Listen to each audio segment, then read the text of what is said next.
नमस्कार दोस्तों, R K study 94 YouTube channel पर आप सभी का एक बार फिर से स्वागत है। सभी को गुड इवनिंग।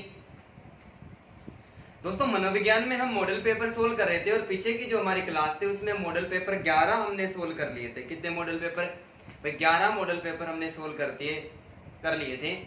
दोस्तों, एक और मॉडल पेपर लेकर मैं आपके सामने आज उपस्थित हुआ हूँ। बहुत ही शानदार लेवल का मैंने एक और मॉडल पेपर आपके लिए तैयार किया है।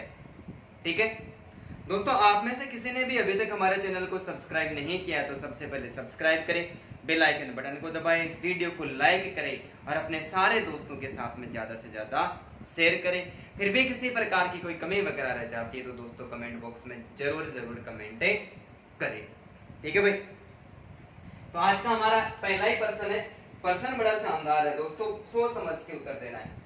आज का जो पहला प्रश्न है वो है एक वर्ष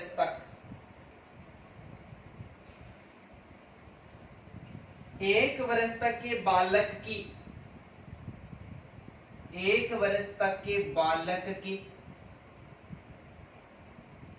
पैर की तली 1 वर्ष तक के बालक की पैर की तली पर जब चोट मारी जाती है, पैर की तली पर जब चोट मारी जाती है, वह अंगूठा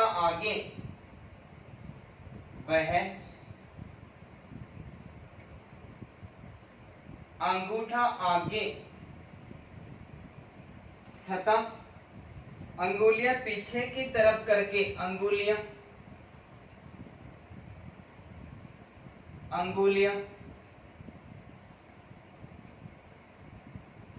पीछे की तरफ करके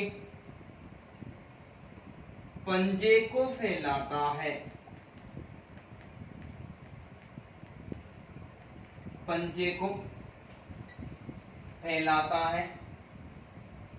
यह किस प्रकार का प्रतिवर्त है? रिफ्लेक्स। ठीक है, प्रतिवर्त। ये किस प्रकार का प्रतिवर्त है? दोस्तों, मैं विकल्प देता हूं आपको। सबसे पहला जो विकल्प है वो है मोरोकिसिंग। ठीक है, दूसरा जो विकल्प है वो है बेबिंस्की।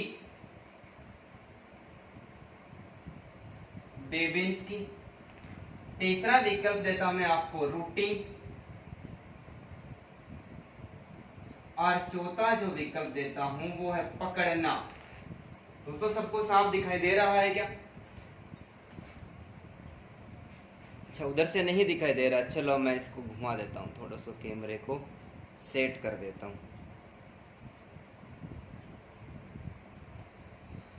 अब दिख रहा है सभी को? हाँ भाई, प्रश्न का सोच समझ के उत्तर देना है दोस्तों। बहुत ही खतरनाक प्रश्न है कि एक वर्ष तक के बालक के पैर की तली पर जब चोट मारी जाती है, वह अंगूठा आगे तथा अंगुलियां पीछे की तरफ करके पंजे को फैलाता है। यह किस प्रकार का प्रतिवर्त है? दोस्तों, बहुत ही खतरनाक प्रश्न है, विकास से संबंधित प्रश्न है कि एक छोटे बालक की पैर की जो तली होती है नीचे की, उस पर आप धीरे से चोट मारते हो तो वो सबसे पहले अंगूठे को आगे करता है, फिर अंगुलियों को पीछे करता है। आप घर पे छोटा बच्चा है तो तुरंत परीक्षण करके देख लीजिएगा। फिर पूरे पैर को फैलाता है। इस किस प्रकार का प्रतिवर्त है, किस प्रकार की प्रतिक्रिया रिफ्लेक्सेस है? दोस्तों, इसका सही आंसर बेबिंस्की हो जाएगा। क्या हो जाएगा? बेबिंस्की इसका सही आंसर हो जाएगा। तो फिर मोरोकिसिंग क्या है? इसको मोरो या फिर मोरोकिसिंग के नाम से भी जाना जाता है। दोस्तों, मोरो क्या होता है? यदि तीव्र शोर होता है, क्या होता है? यदि तीव्र यानी तेज, यदि 4% निकल के आएंगे, बहुत ही खतरनाक प्रश्न निकल के आएंगे दोस्तों। यदि तीव्र शोर होता है तो बच्चा अपनी कमर को मोड़ते हुए अपनी कमर को बच्चा अपने कमर को मोड़ते हुए भुजा को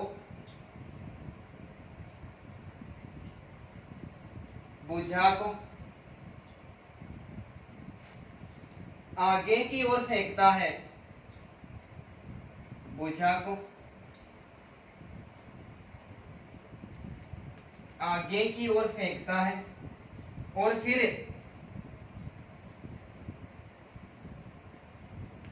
फिर अपनी भुजाओं को एक साथ लाता है, फिर अपनी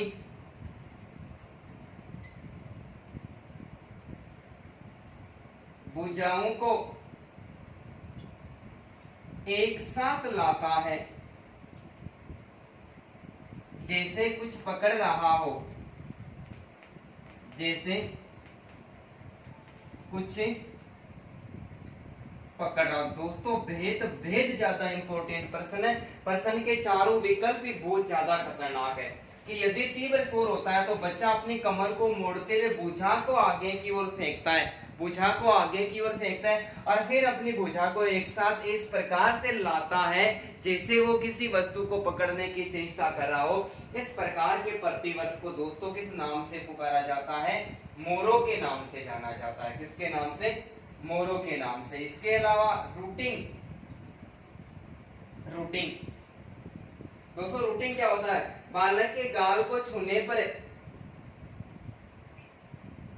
बालक के गाल को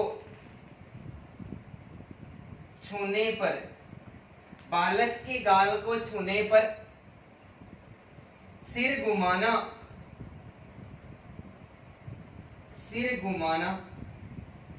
तथा मुख खोलना रूटिंग कहलाता है। सिर घुमाना तथा मुख खोलना रूटिंग कहलाता है। बालक के गाल को छूने पर, क्या करने पर? बालक के गाल को छूने पर, ठीक है, सिर को घुमाना तथा मुख को खोलना और अंत में चौथी स्थिति है पकड़ना। दोस्तों पकड़ना क्या होता है? बच्चे की हथेली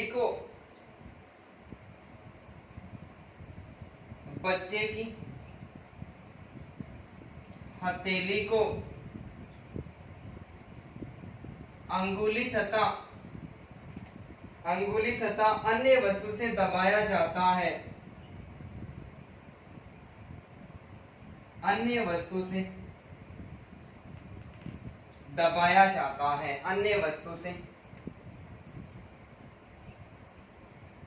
दबाया जाता है तो बच्चे की अंगुलियां उसके इर्द गिर्द लिपट जाती है। तो बच्चे की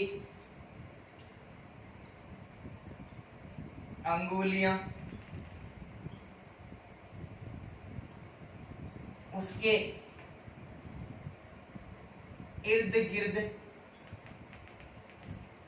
लिपट जाती है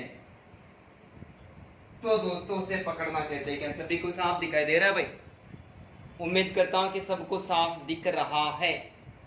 ठीक है भाई, 4 प्रश्न बन के आए हमारे सामने कि 1 वर्ष तक के बालक की पैर की तली पर जब चोट मारी जाती है तो बालक अंगूठा आगे करके अंगुलियां पीछे की तरफ करके अपने पंजे को फैलाता है। तो ये जो प्रतिवर्त है इसको बेबिंस्की कहते हैं। यदि तीव्र शोर होता है बच्चा अपनी कमर को मोड़ते हुए भुजा को आगे की ओर फेंकता है और फिर अपनी भुजाओं को एक साथ लाता है जैसे कुछ पकड़ रहा हो। दोस्तों इस प्रकार के प्रतिवर्त को मोरो कहते हैं। बालक के गाल को छूने पर सिर घुमाता है तथा मुख खोलता है, इस प्रकार के प्रतिवर्त को रूटिंग कहते हैं। और बच्चे की हथेली को अंगुली तथा अन्य वस्तु से दबाया जाता है तो बच्चे की अंगुलियां उसके चारों तरफ लिपट जाती है। दोस्तों इस प्रकार के प्रतिवर्त को किस नाम से जाना जाता है? तो इस प्रकार के प्रतिवर्त को पकड़ना कहते हैं। उम्मीद करता हूं कि बहुत शानदार प्रश्न है और आपको समझ में भी आया होगा। साफ दिखाई दे रहा है सबको? तो जल्दी से इसका स्क्रीनशॉट ले लें। ठीक है भाई दोस्तों, मैं आज आपके लिए बहुत खतरनाक बहुत सारे प्रश्न एक से बढ़कर एक लेकर आया हूं मैं। आप तो बस आंसर देते जाना सभी का। आप सभी का प्रयास वास्तव में हर रोज बहुत शानदार रहता है। आप सभी धन्यवाद के पात्र हैं। हो सकता है कि आज सबकी एग्जाम वगैरह थी, वो कल लाइब्रेरी की तो वो पूरी हो गई होगी, इसलिए उम्मीद करता हूँ कि सारे आज लाइव रहेंगे। दोस्तों आज का दूसरा प्रश्न है, किस विचारक का मानना है कि किस विचारक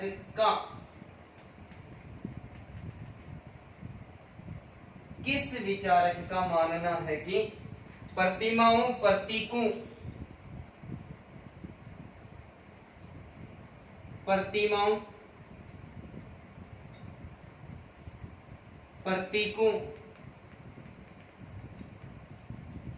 संप्रत्यों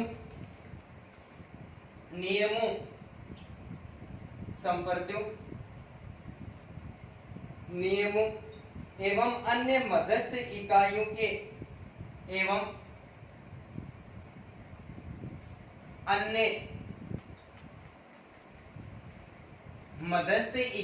के मध्यस्थ इकाइयों के मानसिक जोड़ तोड़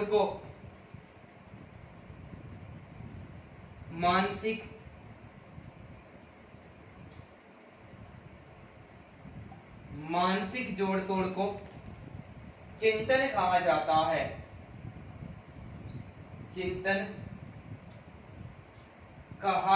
है। बताओ भाई, जल्दी से मैं आपको विकल्प दे रहा हूं। सबसे पहला है कॉगन तथा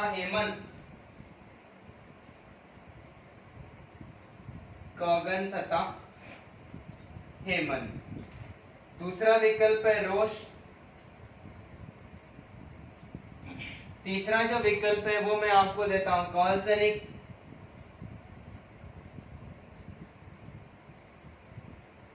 दोस्तों चौथा जो विकल्प है वो आपको देता हूं मैं बेरोन। जल्दी से कमेंट करके बताओ भाई सही आंसर क्या होगा। आज के प्रश्न बड़े खतरनाक है। बताओ जल्दी से कमेंट करके इस प्रश्न का सही आंसर क्या होगा कि किस विचारक का मानना है कि प्रतिमाओं प्रतीकों संप्रत्यों नियमों एवं अन्य मध्यस्थ इकाइयों के मानसिक जोड़ तोड़ को दोस्तों चिंतन कहा जाता है। बताओ, देखिए जल्दी से कमेंट करके बताओ, सबका आंसर सही आना चाहिए भाई। दोस्तों चाहे सही हो चाहे गलत हो, आप तो कमेंट करो आपको कैसा लगता है, पढ़ा हुआ है या नहीं पढ़ा हुआ है। पढ़ा हुआ है तो भी आपको सही होना चाहिए, नहीं पढ़ा हुआ हो तो भी तुक्के नहीं मारने। कोशिश ये करनी है कि प्रश्न को समझकर उसका सही आंसर ही देना है। ठीक है भाई, शाबाश। इस प्रश्न का सही आंसर दोस्तों 1 नंबर हो जाएगा। क्या हो जाएगा? 1 नंबर हो जाएगा कि कॉगन तथा हेमन का मानना है कि प्रतिमाओं प्रतीकों संप्रत्यों नियमों एवं अन्य मध्यस्थ इकाइयों के मानसिक जोड़ तोड़ को क्या कहा जाता है दोस्तों? चिंतन कहा जाता है। बालक के सामने किसी भी प्रकार की कोई विषय वस्तु आती है, कोई प्रतीक आता है, कोई प्रतिमा आती है, या फिर कोई नए संप्रत्य कोई ऐसी विषय वस्तु आती है जिसको वो पहली बार देख रहा है और पहली बार देखने के बाद में वो कल्पना करता है और कल्पना करके वो अंदाजा लगाता है कि ये वास्तव में हो क्या सकता है। इसका मतलब वो आंतरिक रूप से चिंतन करता है। इस प्रकार का जो चिंतन होता है उसको किसने परिभाषित किया दोस्तों? कॉगन तथा हेमन ने। दोस्तों रोज क्या कहता है परिभाषा? इसमें भी 4 प्रश्न निकल के आएगा। देखो 2 प्रश्नों से थोड़ा समय जरूर लग रहा है, लेकिन प्रश्न दोस्तों आज 60-70 के लगभग निकलेंगे पक्का 100%। रोज कहता है कि चिंतन मानसिक प्रक्रिया का ज्ञानात्मक पक्ष है। चिंतन, अजय ध्यान से सुन लेना, ये तेरे लिए प्रश्न है। चिंतन मानसिक क्रिया का ज्ञानात्मक पक्ष है दोस्तों। मानसिक क्रिया का ज्ञानात्मक पक्ष है। व्यक्ति मानसिक रूप से जो क्रिया करता है, सोच विचार करता है और उसके लिए ज्ञान की आवश्यकता होती है, उसका ज्ञानात्मक पक्ष क्या कहलाता है दोस्तों? चिंतन कहलाता है। ये कौन स्वीकार करता है? ये रोज स्वीकार करता है। जबकि कॉल्सनिक क्या कहता है दोस्तों? कॉल्सनिक कहता है कि चिंतन संप्रत्यों का पुनर्गठन है। चिंतन संप्रत्यों का पुनर्संगठन है।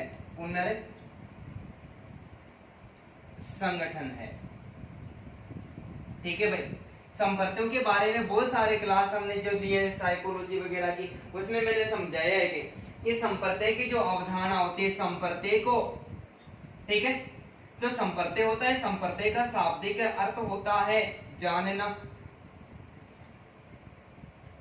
समझना तथा पहचानना। जानना, समझना तथा पहचानना, ठीक है। तो कंसेप्ट के अंतर्गत व्यक्ति क्या करता है, सामने कोई विषय वस्तु होती है उसको जानता है, समझता है और उसकी पहचान करता है, और पहचान करने के बाद में उसका फिर से संगठन कर लेता है। इस प्रकार की जो प्रक्रिया होती है उसको दोस्तों चिंतन के नाम से जाना जाता है। और ये परिभाषा किसके द्वारा दी गई है, ये कार्ल सेने के द्वारा परिभाषा दी गई है। इसके अलावा बेरोन ने भी अपने विचार प्रस्तुत किए दोस्तों। बेरोन कहता है कि चिंतन में संपत्तियों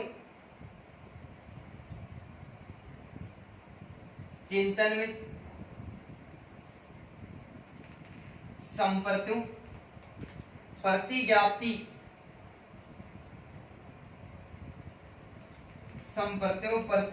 तथा प्रतिमाओं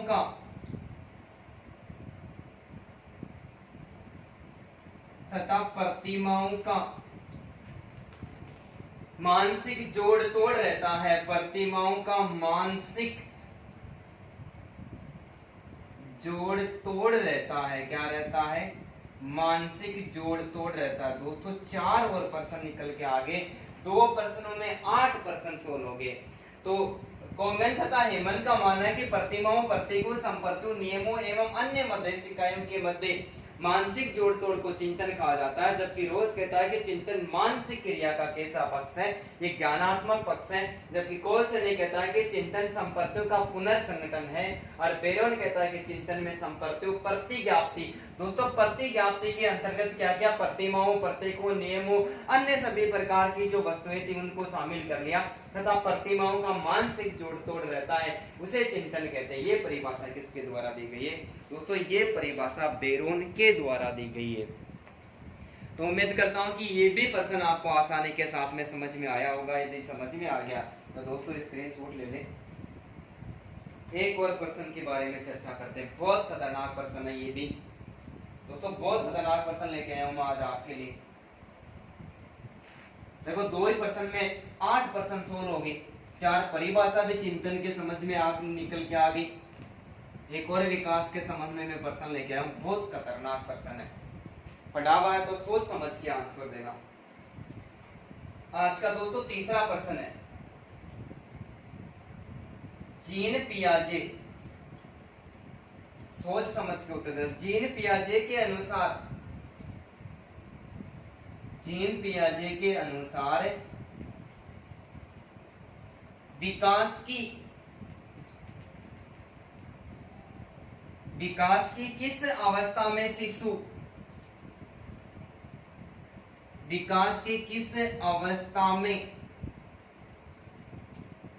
शिशु संवेदी अनुभवों का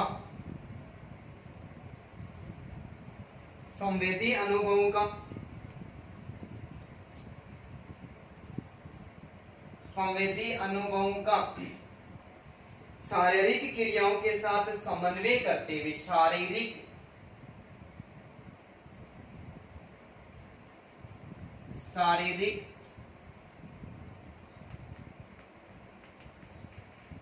क्रियाओं के साथ समन्वय करते हुए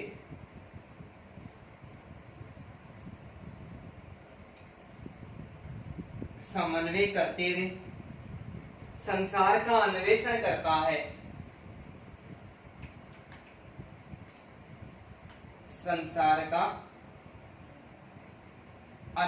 करता है। दोस्तों प्रश्न बड़ा खतरनाक है, सोच समझ के उत्तर देना है। एसएमएस दूसरा विकल्प में देता हूं आपको पीओएस, तीसरा विकल्प देता हूं मैं आपको सीओएस, और चौथा जो विकल्प देता हूं मैं एफओएस। जल्दी से कमेंट करें। देखो बहुत खतरनाक प्रश्न है। पिछली बार भी एक प्रश्न का व्यवहारिक ज्ञान की प्राप्ति कौन सी अवस्था में हो जाती है, जीन पियाजे के अनुसार हमने पढ़ा था, उसका आंसर है पीओएस था। ये पर्सन भी सोच समझ के उत्तर देने वाला है कि जीन पियाजे के अनुसार विकास की किस अवस्था में शिशु संवेदी अनुभवों का शारीरिक क्रियाओं के साथ में समन्वय करते हुए संसार का अन्वेषण करता है। दोस्तों जल्दी से कमेंट कर दो, मैं पानी पी लेता हूं। चलिए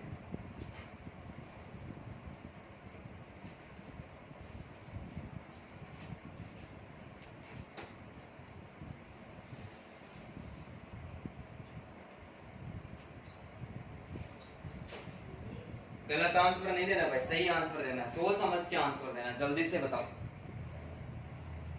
धन्यवाद भाई सभी को। इसका हमारा सही आंसर हो जाएगा एसएमएस। क्या हो जाएगा? एसएमएस। ठीक है। आयुकाल के बारे में हमने पहले भी चर्चा कर लिया था, यदि और चर्चा करूं तो इसमें से 8% निकल के आएंगे दोस्तों। एसएमएस सेंसरी मोटर स्टेज को किस नाम से पुकारते हैं? संवेदी पेशीय अवस्था। कौन सी अवस्था? संवेदी पेशीय अवस्था। दोस्तों संवेदी पेशीय अवस्था का आयुकाल है वो जन्म से लेकर कितना वर्ष है? जन्म से लेकर 2 वर्ष तक है। पीओएस प्री ऑपरेशनल स्टेज, पूर्व संक्रियात्मक अवस्था। कौन सी अवस्था? पूर्व संक्रियात्मक अवस्था। दोस्तों पूर्व संक्रियात्मक अवस्था का आयुकाल है 3 से लेकर 6 वर्ष तक स्वीकार किया है। CO8 कॉन्क्रीट ऑपरेशनल स्टेज, मूर्त जो संक्रियात्मक अवस्था है, मूर्त संक्रियात्मक जो अवस्था है जीन पियाजे की, दोस्तों इसका आयुकाल 7 से लेकर 11 वर्ष तक स्वीकार किया है। अनौपचारिक या फिर जो अमूर्त संक्रियात्मक अवस्था है इसका आयुकाल 11 वर्ष से अधिक होता है। आगे कितना भी दे सकता है, कोई दिक्कत नहीं। पर्सन 11 से लेकर 15 तक पूछा भी जा चुका है। तो संवेदी पेशीय अवस्था या फिर संवेदी गामक अवस्था होती है, इसको इंद्रिय जनित अवस्था के नाम से भी दोस्तों जाना जाता है। इस अवस्था के अंतर्गत शिशु संवेदी संवेदनाओं के माध्यम से ज्ञान की पहली सीढ़ी को संवेदना कहते हैं। जब मैं आपको सेल्फ कंसेप्ट आत्म संपर्क की अवधारणा पढ़ाऊंगा जो विलियम जेम्स के द्वारा प्रस्तुत की गई है, उसमें सबसे पहला प्रारंभिक अनुभव होता है संवेदना होता है। संवेदना का पूर्व ज्ञान से दोस्तों कोई संबंध नहीं होता है। जब बालक किसी तेज आवाज को सुनता है और सुनने के बाद में चौंक जाता है, रोने लग जाता है, चिल्लाने लग जाता है, इस प्रारंभिक अनुभव को संवेदना के नाम से जाना जाता है। तो संवेदी अनुभवों को शारीरिक क्रियाओं के रोककर, चिल्लाकर या फिर क्या करता है, वो डर जाता है। तो शारीरिक क्रियाओं के माध्यम से समन्वय करते हुए वो संसार का अन्वेषण करता है। इस प्रकार के अनुभव की जो अवस्था होती है वो एसएमएस मानी जाती है। कौन सी अवस्था मानी जाती है दोस्तों? एसएमएस है, सरदार मनमोहन सिंह मानी जाती है। ठीक है भाई, याद रखना। सरदार मनमोहन सिंह के अंतर्गत क्या होता है? बालक शारीरिक क्रियाओं का संवेदी अन्वेषण करता है। पीओएस प्री ऑपरेशनल स्टेज, इसे नीले वाले मार्कर से लिख दो भाई, दिख जाएगा क्या? एक बार मैं देख लेता हूँ कि दिख रहा है क्या। शायद नहीं दिख रहा है, कोई बात नहीं, कोशिश करूंगा मैं दूसरे मार्कर से लिखने। पीओएस प्री ऑपरेशनल स्टेज के अंतर्गत प्रतीकात्मक बालक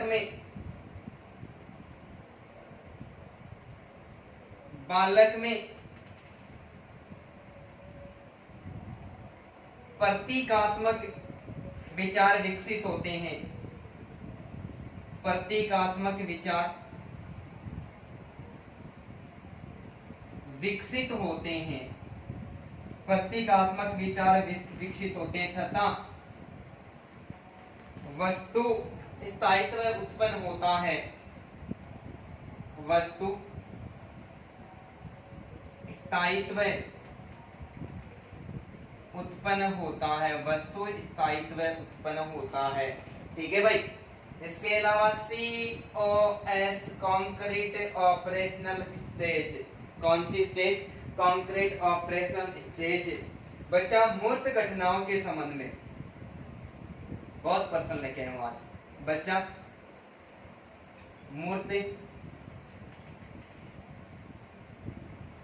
मूर्त घटनाओं के संबंध में, मूर्त घटनाओं के संबंध में युक्ति संगत तर्कना करता है, युक्ति संगत तर्कना कर सकता है, युक्ति संगत तर्कना कर सकता है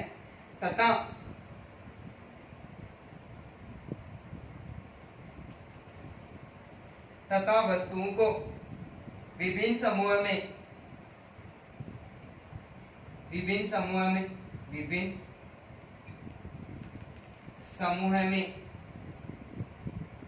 वर्गीकृत कर सकता है, देखता हूं कि नीचे दिखाई दे रहा है क्या, नीचे वाला लाइन में साफ दिखाई दे रही, चलो कोई बात नहीं, सबको साफ दिखाई दे रही। इसके अलावा एक और है FOS फॉर्मल ऑपरेशनल स्टेज। इस अवस्था में बालक तर्क का अनुप्रयोग अधिक अमूर्त रूप से कर सकता है। तर्क यानी विचारों का, तर्क का अनुप्रयोग अधिक अमूर्त रूप से कर सकता है। दोस्तों एक पर्सन में कितने पर्सन शामिल है? एक पर्सन में 13% शामिल है। तो जीन पियाजे के अनुसार विकास की जो SMS अवस्था होती है, इसमें बालक संवेदी अनुभव एवं क्रियाओं के शारीरिक क्रियाओं के माध्यम से समन्वय करते हुए संसार को समझने की कोशिश करता है। दोस्तों प्री ऑपरेशनल स्टेज के अंतर्गत बालक में प्रतीकात्मक विचार विकसित होते हैं। प्रतीक यानी उसको किसी भी प्रकार का प्रतीक, वस्तु या कोई नाम वगैरह मिलता है, उसके प्रतीक वो क्या करता है, व्यावहारिक बुद्धि का विकास कर लेता है। लेकिन उसके प्रतीक तो विकसित हो जाते हैं, लेकिन जिस प्रकार से बड़ा बालक अनुभव करता है वैसा अनुभव नहीं कर सकता, वो नहीं सोच सकता। COS कॉन्क्रीट ऑपरेशनल स्टेज, यहाँ पर बालक के सामने मूर्त यानी सामने किसी भी प्रकार की घटना घटित होती है, प्रत्यक्ष दर्शन के बारे में वो तर्कना कर सकता है, उपाय निकाल सकता है, विचार विमर्श कर सकता है। लेकिन FOS के अंतर्गत बालक के सामने कोई भी विषय वस्तु नहीं होती है, कल्पना करके, चिंतन मनन करके, तर्क वितर्क करके अमूर्त रूप से उसका विश्लेषण कर सकता है, अन्वेषण कर सकता है। ये कौन सी अवस्था है? ये FOS। तो दोस्तों यहाँ पर भी बहुत सारे प्रश्न निकल के आए हैं। उम्मीद करता हूँ कि तीसरा प्रश्न भी आपको समझ में आया होगा। तो जल्दी से आप इसका भी स्क्रीनशॉट ले लें। क्या हुआ भाई, दिखने में प्रॉब्लम हो गई क्या? साफ नहीं दिख रहा है क्या सभी को? ठीक है, ओके दोस्तों, अब उम्मीद करता हूं कि दिख रहा है सबको। ठीक है भाई, मिटा दूं? बहुत बहुत धन्यवाद दोस्तों।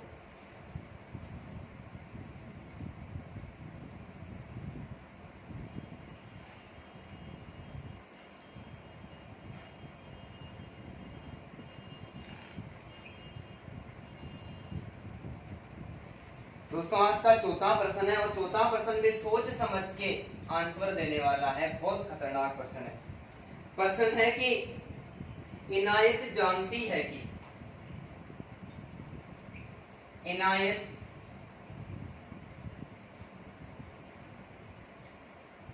इनायत जानती है कि पीला और नीला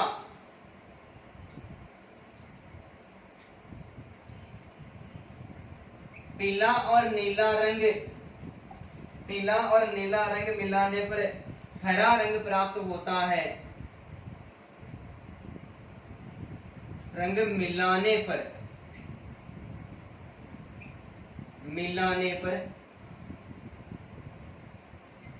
हरा रंग प्राप्त होता है। हरा रंग प्राप्त होता है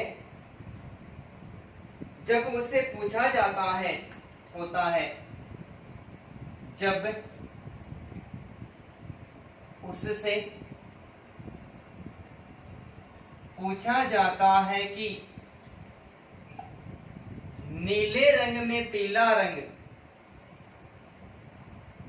नीले रंग में पीला रंग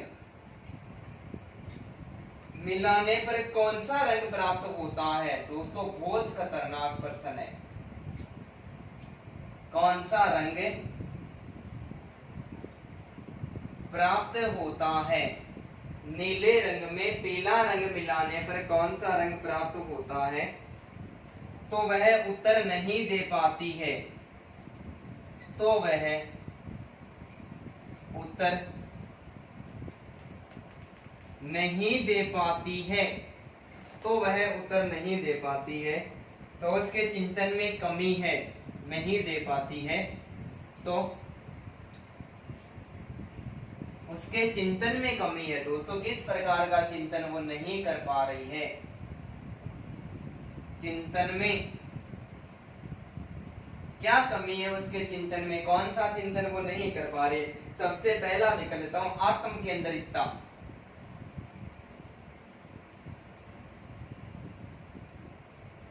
दूसरा लिख देता हूं उत्कर्मणीयता,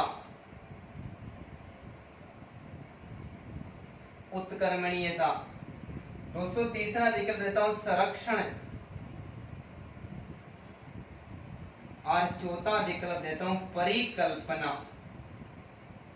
दोस्तों जल्दी से कमेंट करो और जल्दी से बताओ इसका सही आंसर क्या होगा। बताओ भाई जल्दी से कमेंट करके सही आंसर क्या होगा। इनायत जानती है कि पीला और नीला रंग मिलाने पर हरा रंग प्राप्त होता है, लेकिन जब क्या किया है, देखो पीले रंग में कौन सा रंग मिलाया जा रहा है, दोस्तों पीले रंग में नीला रंग मिलाया जा रहा है। ये पीला रंग है और इस पीले रंग में नीला रंग मिलाया जा रहा है, लेकिन यहाँ पर क्रम चेंज कर दिया, पर्सन वही है, पहले नीला दे दिया कि नीले रंग में यदि पीला रंग मिलाया जाता है तो वह उत्तर नहीं दे पाते। इसका मतलब वो चिंतन नहीं कर पा रही है। तो किस प्रकार का चिंतन नहीं कर पा रहे। दोस्तों प्रयास करो, आपका प्रयास वास्तव में सराहनीय है, कमेंट करने की जरूर कोशिश करो। तो आप सभी धन्यवाद के पात्र हैं। दोस्तों सही आंसर 2 नंबर का हो जाएगा। सही आंसर क्या हो जाएगा, 2 नंबर का हो गया। ठीक है, उत्कर्मणीयता को अंग्रेजी भाषा में रिवर्स एबिलिटी कहते हैं भाई, रिवर्स एबिलिटी कहते हैं। अब समझ गए होंगे, रिवर्स एबिलिटी, उत्कर्मणीयता यानी जो सेंटेंस होता है उस वाक्य में जो स्थिति होती है उसको आगे पीछे कर देते हैं, तो वो क्या करते हैं, कल्पना नहीं कर पाती है। तो इस प्रकार का कोई चिंतन की कमी होती है दोस्तों, उसको उत्कर्मणीयता के नाम से पुकारा जाता है। और आत्म केंद्रितता, कौन सी केंद्रितता, आत्म केंद्रितता। आत्म केंद्रितता के अंतर्गत क्या कहता है कि जो बालक अपने को, जो बालक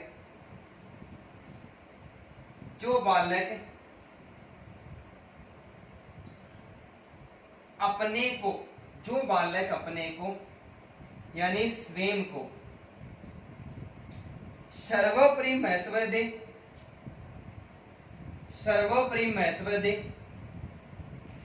महत्व दे, जो हर बात को अपने केंद्र में रखे, जो हर बात को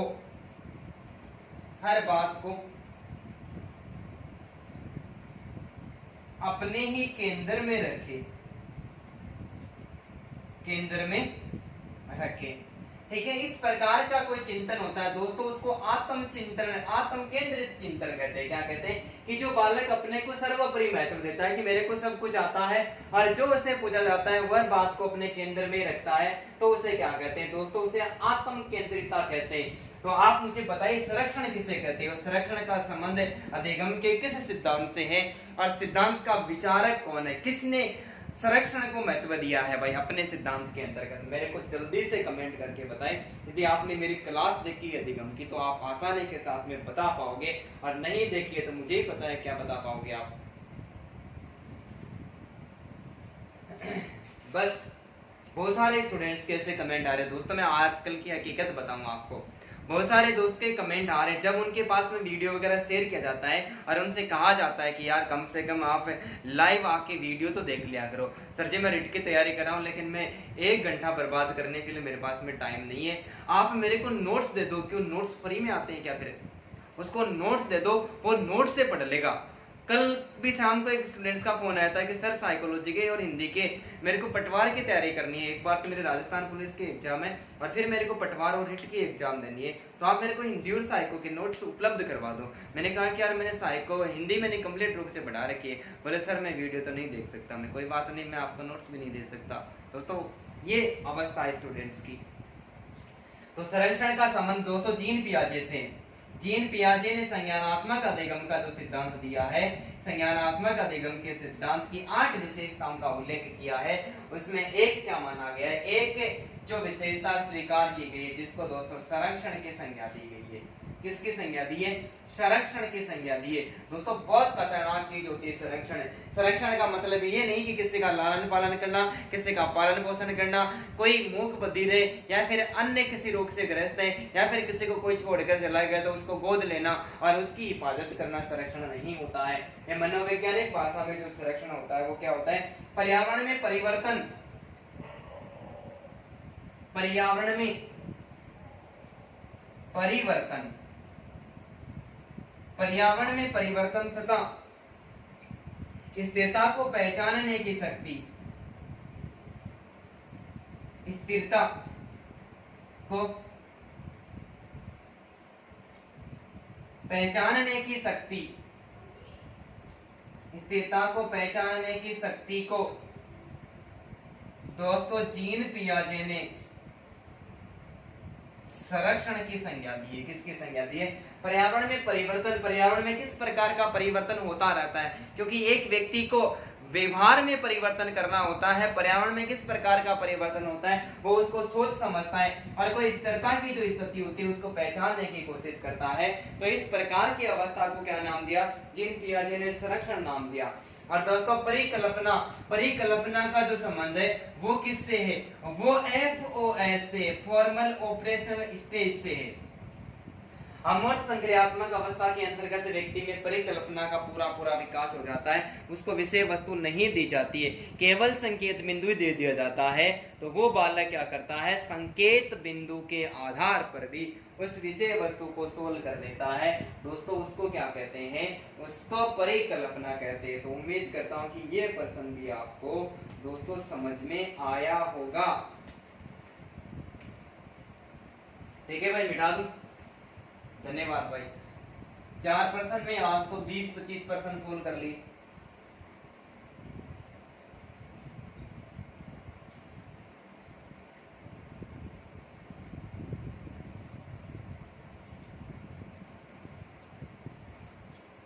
आज का 5वां प्रश्न है, प्रश्न संख्या 5 दोस्तों। पहचान का संकट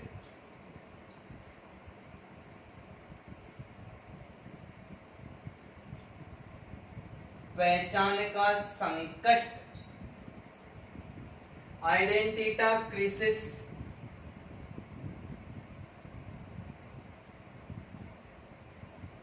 CRISIS,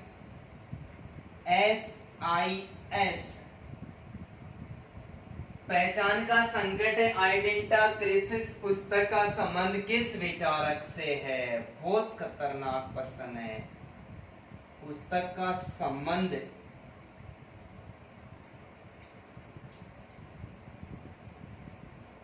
किस विचारक से है दोस्तों?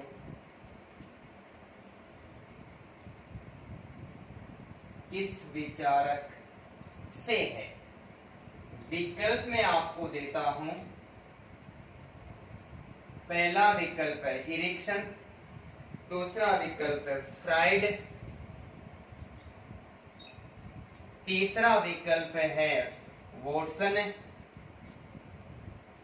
और चौथा विकल्प है कार्ल रोजर्स। दोस्तों किसी का प्रश्न गलत नहीं होना चाहिए। इस प्रश्न के बारे में हम पहले चर्चा भी कर चुके हैं। मिलान वाला प्रश्न पढ़ाया था मैंने आपको एक मॉडल पेपर के अंतर्गत। यदि आपको याद है तो बताइए देके जल्दी से।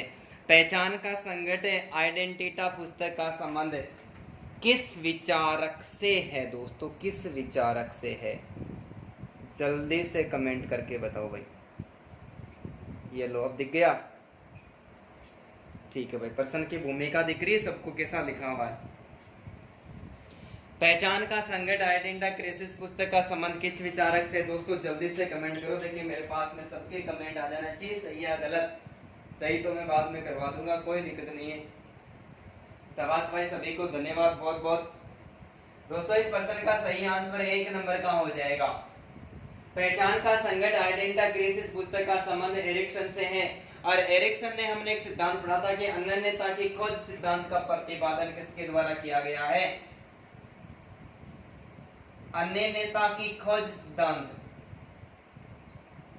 अनन्यता की खोज सिद्धांत का प्रतिपादन एरिक्सन ने किया गया है। और इस सिद्धांत का प्रतिपादन एरिक्सन ने अपनी जो पुस्तक पहचान का संकट जो पुस्तक है आइडेंटिटी क्राइसिस के अंतर्गत किया गया है। जबकि फ्राइड का संबंध सबको पता है, फ्राइड का संबंध है मनोविश्लेषणात्मक सिद्धांत से। और मनोविश्लेषणात्मक सिद्धांत के आलोचना के संबंध में मैं बता दूं आप सभी को कि मनोविश्लेषणात्मक सिद्धांत की आलोचना के संबंध में ये एरिक्सन के द्वारा पहचान का संकट एक पुस्तक लिखी गई है। कि फ्राइड ने क्या किया था, प्राणियों के अंतर्गत मनुष्य को यानी एक मानव को, एक पुरुष को सर्वाधिक महत्व दिया, महिला को महत्व नहीं दिया।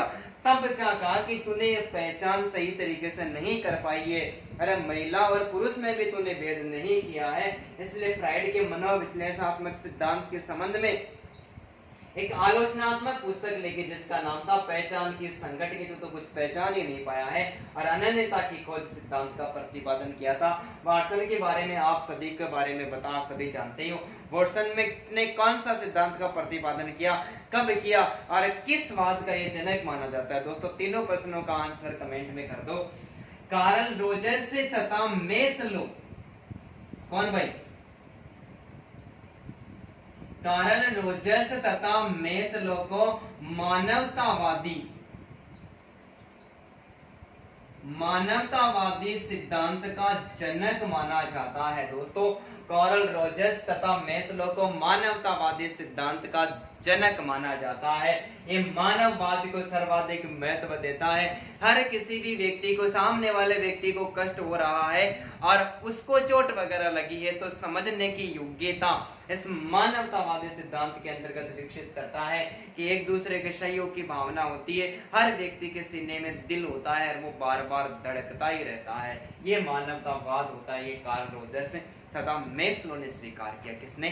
मेस्लो ने। तो उम्मीद करता हूं कि 5वां प्रश्न भी आपको समझ में आया होगा। ये भी कोई प्रश्न है, सामान्य प्रश्न नहीं है भाई, बहुत खतरनाक प्रश्न है। आज का एक और बेहतरीन प्रश्न भाई, वर्तनी वाचन एवं गणना में कठिनाई। दोस्तों सोच समझ के उत्तर देना है। वर्तनी वाचन एवं रीट में पूछा गया प्रश्न है, गणना में कठिनाई। हालांकि प्रश्न सारे C TET, UP TET, MP TET exam में पूछे गए प्रश्न ही है दोस्तों। रीट में भी पूछे गए प्रश्न शामिल किए मैंने। कठिनाई, सामान्य बुद्धि, कठिनाई सामान्य बुद्धि एवं अच्छी अनुकूलनात्मक योग्यता, अनुकूलनात्मक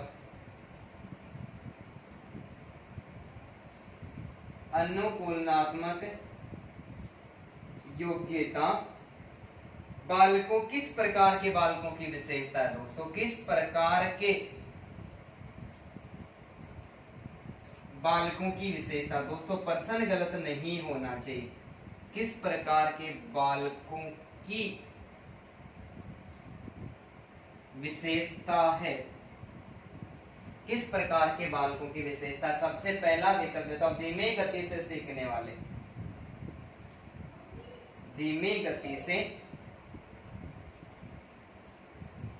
सीखने वाले। दूसरा जो विकल्प देता हूं मैं आपको वो है सामान्य या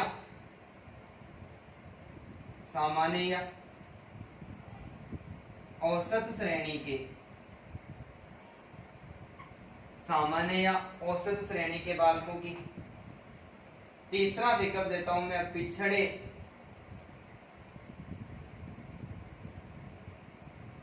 बालकों की।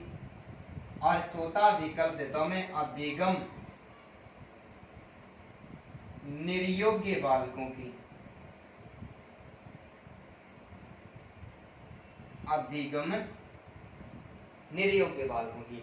दोस्तों छठवां प्रश्न बहुत खतरनाक प्रश्न है, सोच समझ के आंसर देना है। वर्तनी वाचन एवं गणना में कठिनाई, सामान्य बुद्धि एवं अनुकूलनात्मक योग्यता किस प्रकार के बालकों की विशेषता। प्रश्न किसी का गलत नहीं होना चाहिए भाई, सोच समझ के आंसर देना है दोस्तों। बताओ जल्दी से कमेंट करके इसका सही आंसर क्या होगा। आप अच्छा प्रयास करें दोस्तों, बहुत शानदार तरीके से प्रयास करें आप, तो आपका प्रश्न गलत होना ही नहीं चाहिए दोस्तों। इसका सही आंसर 4 नंबर का होता है। अधिगम निर्योग्यता, मैंने अधिगम का एक टॉपिक अधिगम निर्योग्य बालकों के संबंध में पढ़ा दिया है। जो बालक अधिगम करने योग्य नहीं होते, ऐसे बालकों में वर्तनी वाचन गणना में कठिनाई होती है। सामान्य संख्याओं को दिन दिनांक महीने वार अपने परिचितों के नाम में वो आसानी के साथ में नहीं बता पाते हैं, ऐसे बालकों को अधिगम निर्योग्य बालक कहते हैं। तो वर्तनी वाचन एवं गणना में कठिनाई, सामान्य बुद्धि एवं अनुकूलनात्मक योग्यता अधिगम निर्योग्य बालकों की क्या मानी जाती है दोस्तों, विशेषता मानी जाती है। उम्मीद करता हूँ कि 5वां 6वां प्रश्न भी समझ में आया होगा। जल्दी से स्क्रीनशॉट ले लो, नेक्स्ट प्रश्न की बात करते हैं।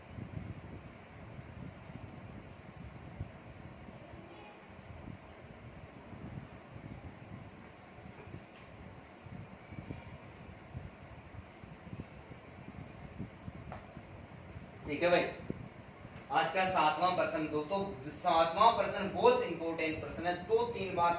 2 बार तो सीटेट की एग्जाम में पूछा जा चुका है कि कौन सा सिद्धांत व्यक्त करता है कि, आज दोस्तों खतरनाक प्रश्न बनाए मैंने,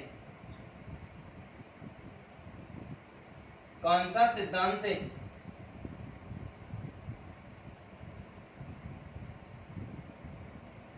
कौन सा सिद्धांत व्यक्त करता है कि जब मानव मस्तिष्क, कौन सा सिद्धांत व्यक्त करता है कि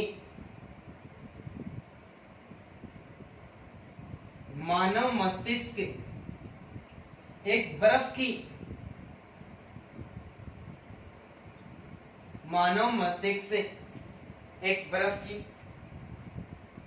बड़ी चट्टान के समान है, बर्फ की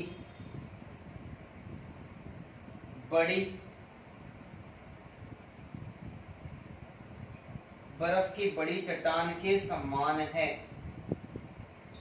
जो कि अधिकांशतः छिपी रहती है, जो कि अधिकांशतः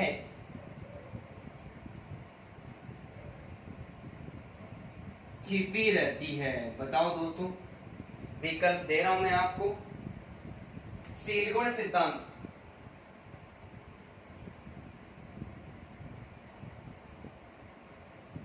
सीलगुण सिद्धांत। दूसरा विकल्प देता हूं प्रकाश सिद्धांत, प्रकाश सिद्धांत। तीसरा विकल्प देता हूं मनोविश्लेषणात्मक सिद्धांत,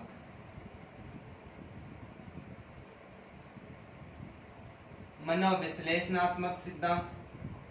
और दोस्तों मैं आपको चौथा जो विकल्प है वो देता हूं व्यवहारवादी सिद्धांत। दोस्तों कमेंट करके मेरे को जल्दी से बता दो, व्यवहारवादी सिद्धांत। और इससे ये जो सिद्धांत होगा, इसमें से एग्जाम्स में बहुत ज्यादा प्रश्न पूछे गए हैं दोस्तों, बहुत ज्यादा प्रश्न पूछे जा चुके हैं। बताओ भाई जल्दी से कमेंट करो, इसका सही आंसर क्या होगा दोस्तों। इस प्रश्न से मैं आपके सामने 4-5 प्रश्न निकाल के लेके आने वाला हूं। सेलगुण सिद्धांत के बारे में तो आप सभी जानते ही हो। सेलगुण का सिद्धांत है वो किसके द्वारा, सेलगुण उपागम का सिद्धांत है वो आल्फोर्ड के द्वारा दिया गया था, ठीक है। उसके बारे में हम पहले चर्चा कर चुके हैं। व्यवहारवाद के बारे में आप सभी जानते ही हो। और मनोविश्लेषणात्मक, इस सिद्धांत का दोस्तों सही आंसर क्या हो जाएगा, मनोविश्लेषणात्मक सिद्धांत है। कैसे कि मनोविश्लेषणात्मक सिद्धांत का जो प्रतिपादन है वो दोस्तों सिगमंड फ्राइड के द्वारा किया गया। किसके द्वारा किया गया, सिगमंड फ्राइड के द्वारा किया गया है। और सिगमंड फ्राइड ने मनोविश्लेषणात्मक सिद्धांत के अंतर्गत मन की 3 दशाओं का उल्लेख किया है। कितनी दशाओं का, मन की 3 दशाओं का उल्लेख किया है दोस्तों, जिसमें एक है चेतन मन, दूसरा है अचेतन मन, और तीसरा है अवचेतन या दोस्तों अर्धचेतन मन। कौन सा मन? मन की 3 दशाओं का उल्लेख वो किसके द्वारा किया गया है? सिगमंड फ्राइड के द्वारा किया गया। दोस्तों चेतन मन का संबंध इड से होता है, अचेतन मन का संबंध ईगो से होता है और अवचेतन का संबंध वो सुपर ईगो से होता है। मैं यहाँ पर एक और अवधारणा आपके सामने प्रस्तुत कर दूं। दोस्तों चेतन मन है, ये चेतन मन है, ये मस्तिष्क का जागृत भाग होता है। किसका होता है? मस्तिष्क का जागृत भाग होता है।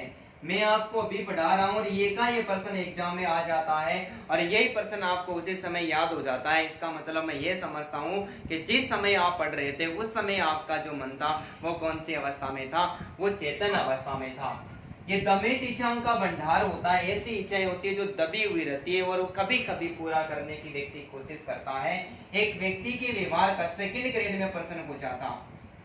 एक व्यक्ति के व्यवहार का जो संचालन है दोस्तों, व्यक्ति के व्यवहार का संचालन अचेतन मन के द्वारा होता है। इस बात को स्वीकार किया है जुंग ने और जुंग के अलावा एडलर।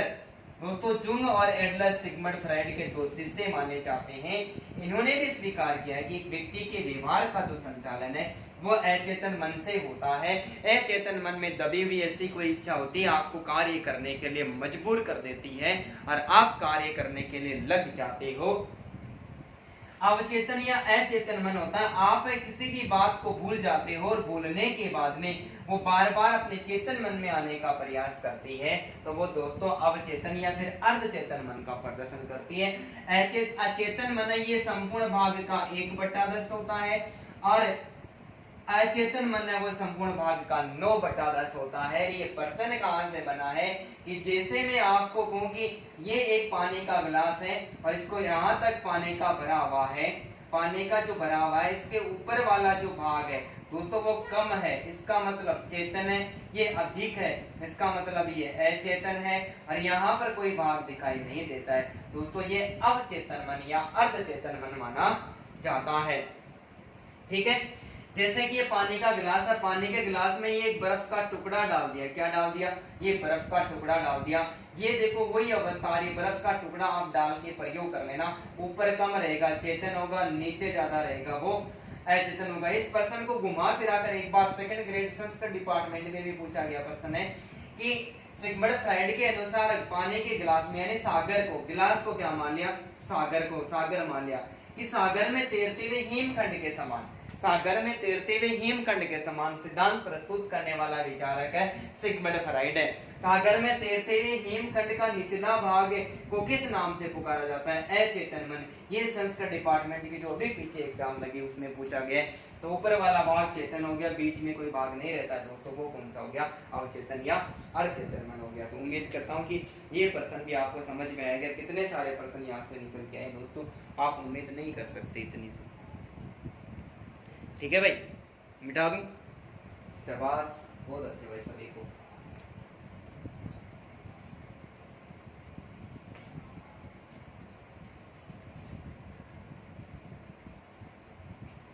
ठीक है भाई, एक और प्रश्न मैं आपके सामने लिख रहा हूं। प्रश्न संख्या आज का 8वां प्रश्न। कुछ लोगों का कहना है कि बहुत खतरनाक प्रश्न है दोस्तों, सोच समझ के उत्तर देना है। कुछ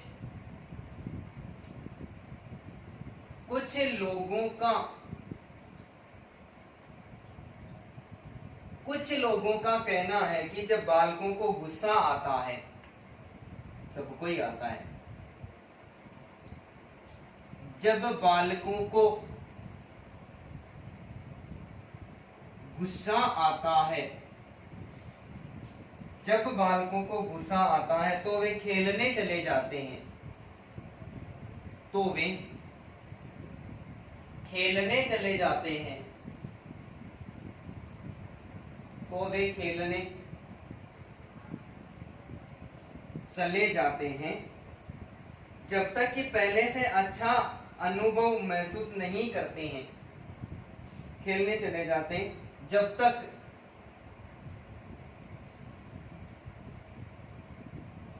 पहले से अच्छा अनुभव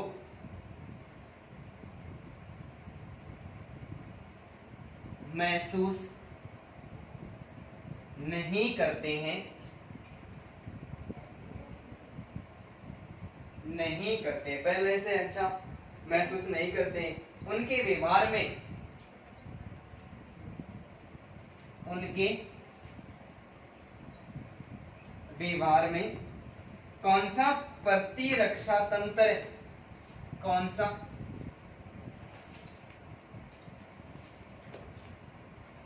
प्रतिरक्षा तंत्र परिलक्षित होता है,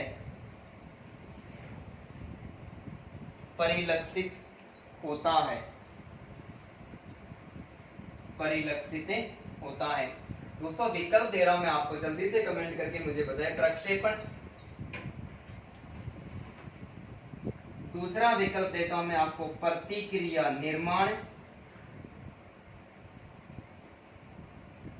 तीसरा विकल्प मैं आपको देता हूं समन, और चौथा जो विकल्प है वो देता हूं मैं आपको विस्थापन।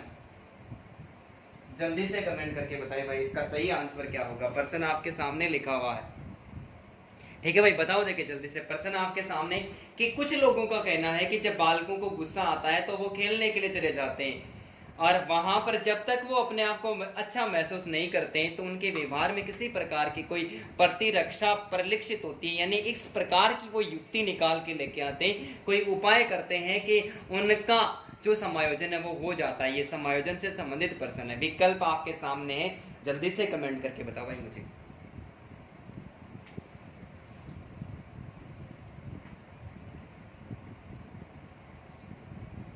बताओ भाई जल्दी से इसका सही आंसर क्या होगा। भाई बहुत अच्छा प्रयास कर रहे हो आप सभी लोग, और इसका सही आंसर हो जाएगा 4 नंबर का विस्थापन, डिस्प्लेसमेंट है। कि जब गुस्सा आता है, घर पे बालक को पीटा जाता है, उसको किसी भी प्रकार की कोई यातना वगैरह दी जाती है, तो वो माता पिता को तो पीट नहीं सकता, इसलिए वो क्या करता है, वो क्रोध करता है, और क्रोध करने के बाद में घर से बाहर चला जाता है। और वो जब तक अपने आप को संतुष्ट महसूस नहीं करता है, अपना जो गुस्सा है वो कहीं वो दूसरी जगह नहीं लगा देता है, तब तक वो वापस नहीं आता है। इस प्रकार की जो प्रतिक्रिया होती है उसको दोस्तों विस्थापन कहते हैं।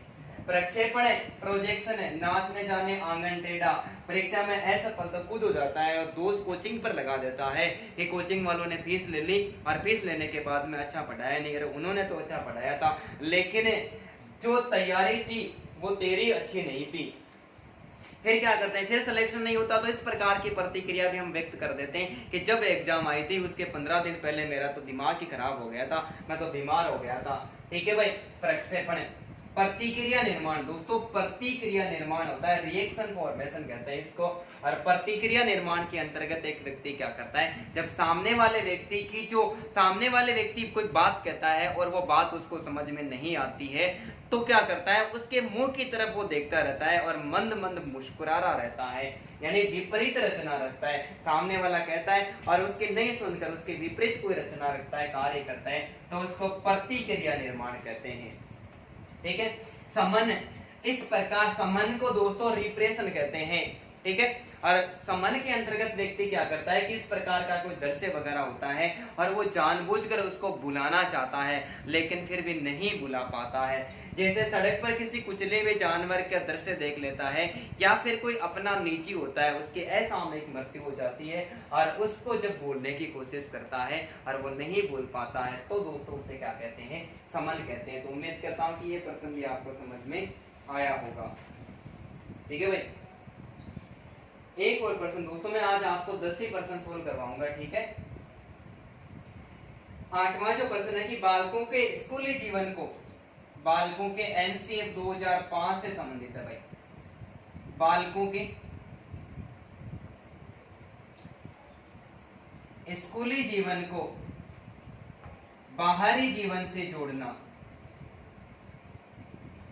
स्कूली जीवन को बाहरी जीवन से जोड़ना चाहिए। इस कथन का संबंध, इस कथन का संबंध है, इस कथन का संबंध है आरटी 2009। दूसरा विकल्प देता हूं मैं आपको, पीओए 1992। तीसरा विकल्प देता हूं एनसीएफ 2005, और चौथा जो विकल्प मैं आपको देता हूं राष्ट्रीय शिक्षा नीति, राष्ट्रीय शिक्षा नीति 1986। भाई ये तो बहुत बार प्रश्न पढ़ भी चुके हैं, गलत नहीं होना चाहिए। बताओ देखिए जल्दी से कमेंट करके। बालकों के स्कूली जीवन को बाहरी जीवन से जोड़ना चाहिए, इस कथन का संबंध है किससे? संस्था से। आरटी 2009 से है। प्रोग्राम ऑफ एक्शन जो 1992 में आया था, 1993 में पारित हो गया था उससे, या फिर नेशनल करिकुलम फ्रेमवर्क है, राष्ट्रीय पाठ्यचर्या रूपरेखा 2005 से, या फिर राष्ट्रीय शिक्षा नीति 1986 से संबंधित है। दोस्तों इसका सही आंसर 3 नंबर का हो जाएगा। क्या हो जाएगा? 3 नंबर का हो जाएगा। एनसीएफ 2005 की एक विशेषता है कि बालकों को स्कूली जीवन को बाहरी जीवन से जोड़ने का तात्पर्य है कि शिक्षा को रटंत प्रणाली से मुक्त करना। क्या करना? शिक्षा को रटंत प्रणाली से मुक्त करना। बालकों को भ्रमण वगैरह करवाया जाए, प्रत्येक दर से दिखाया जाए और फिर उनको शिक्षा दी जाए। तो उम्मीद करता हूं कि ये प्रश्न भी आपको आसानी के साथ में समझ में आया होगा भाई। ठीक है, मिटा दो।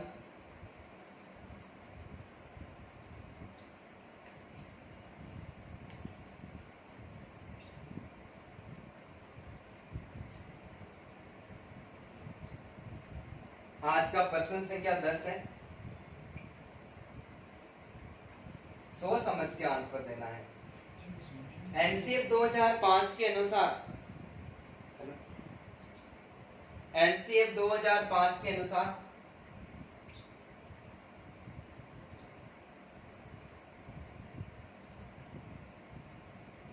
एनसीएफ 2005 के अनुसार सामान्य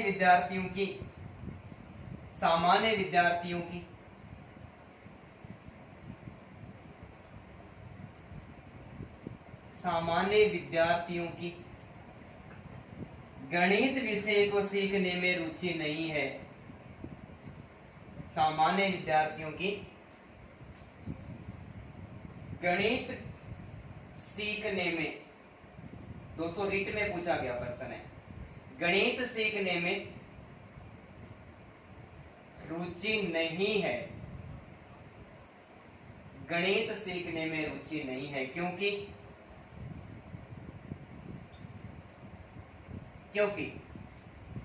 शिक्षक दैनिक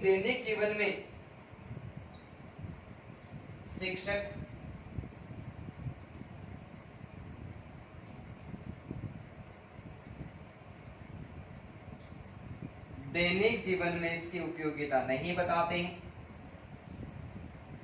दैनिक जीवन में इस विषय की उपयोगिता नहीं बताते हैं।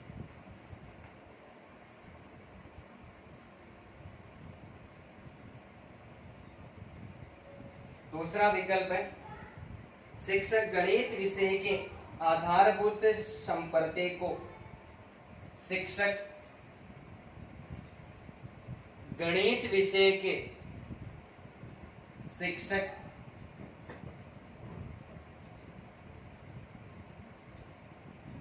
विषय के आधारभूत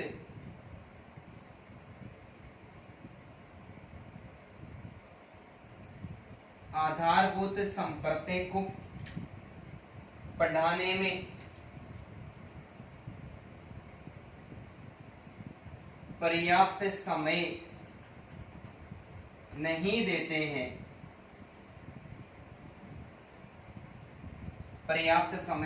देते हैं। तीसरा विकल्प है गणितीय संकेत गणितीय भाषा पर प्रभावशाली है। गणितीय संकेत गणितीय भाषा पर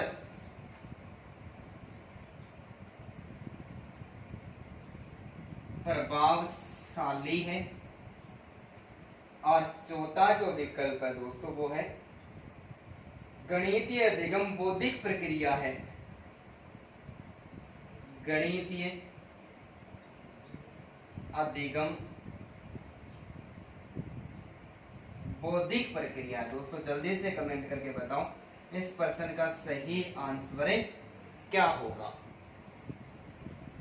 सही आंसर क्या होगा भाई, जल्दी से कमेंट करके बताओ। एनसीएफ 2005 के अनुसार सामान्य विद्यार्थियों के गणित सीखने में रुचि नहीं है।